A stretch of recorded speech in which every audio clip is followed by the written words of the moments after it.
एक ही शख्स था जो समझदार था मुझे। फिर ये हुआ कि वो भी समझदार हो गया। આપણે એટલા બધા સમજુ થઈ ગયા છે, એટલા બધા પ્રેક્ટિકલ થઈ ગયા છે, એટલા બધા પરિપક્વતાના છાણામાં આવી ગયા છે कि આપણે એકબીજાને સમજવાનું છોડી દીધું છે।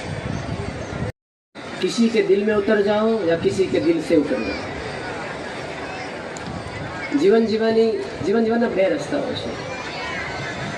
પ્રથમ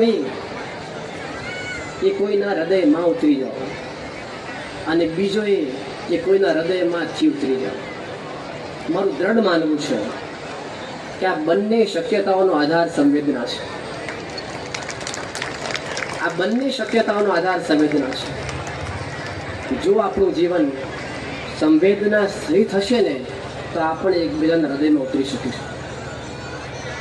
જો આપણું જીવન સંવેદના સહિત હશે તો હૃદયમાં ઉતરી શકીશું, અને જીવન સંવેદના રહિત હશે ને તો હૃદયમાંથી ઉતરી જઈશું।